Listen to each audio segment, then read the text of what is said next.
we're afraid of our power. We're afraid to recognize that we have power, because if we recognize it, we have to act. We can't just vote for somebody and hope against hope that this time, no matter how many years of history we have, that it's going to be different. You know, they clearly don't represent us. They represent the people that line their pockets.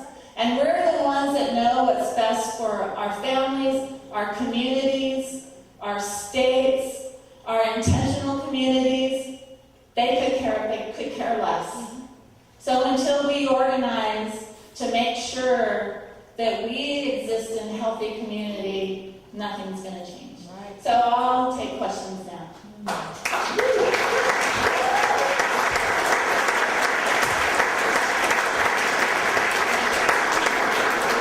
Norway is doing so much of this, compostable dining that they don't have any trash to burn anymore, and they're worried about where they can find trash.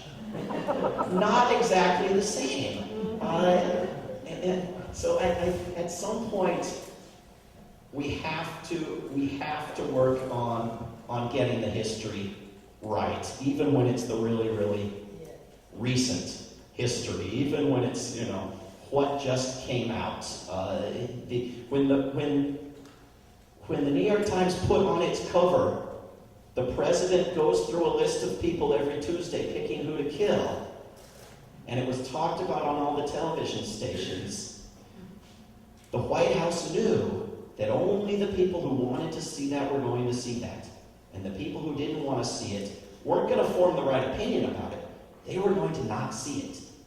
And when President Obama came, and this is before the election, this is a president wanting it known that he kills people before an election. This is what the lack of accountability during the Bush-Cheney era did to us.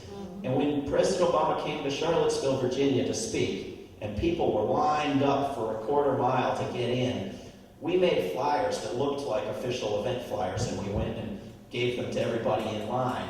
And then they would read them and then crumple them up and throw them at us, or stop and think or ask questions. And we tried to discuss with these people the kill list, the murder program, the drones. None of them had ever heard of it. And so when we went and protested in the event and got thrown out, we protested the war in Afghanistan because people had heard of Afghanistan. Right? So the selective consumption of information is a huge hurdle that we're up against. But if there's anybody who can take on this kind of project, it's you guys. And I'm just honored to be in the room with you, and I'd love to open this up to any discussion, questions, comments, rants, disagreement. Thanks.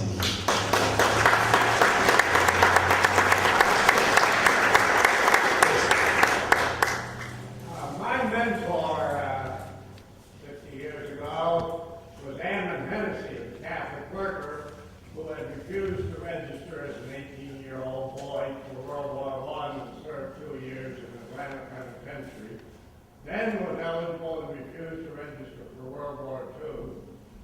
As a social worker from Milwaukee, finished job and went out and became a field worker in Arizona so that he wouldn't have taxes withheld from an agricultural worker for World War II. And your discussion of the movement in the 20s has helped me to understand better one of his great one-liners that he used in all of his talks. He was a vegetarian and never ate meat. He didn't like to kill animals. And he used to say, they were pacifists between wars. He says, it's like being a vegetarian between meals. When your community is in need, rush to get ready and public hold the door and speak to a stranger. Smile. We are love through peace and unity. So don't let anyone or anything manipulate your thoughts. Escape from its negative glare, its insatiable demand. Fear this, buy this. Man, woman, and child and colors will mix as one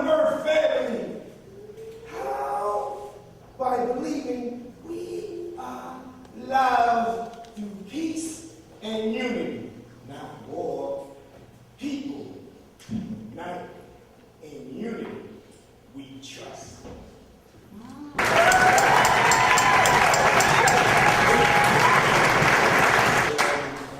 Militarism has forced me into the arts.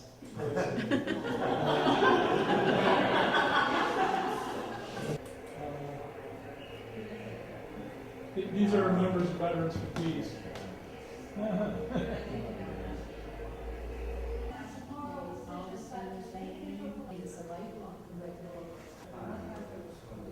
The right role for government in collecting money for the common good.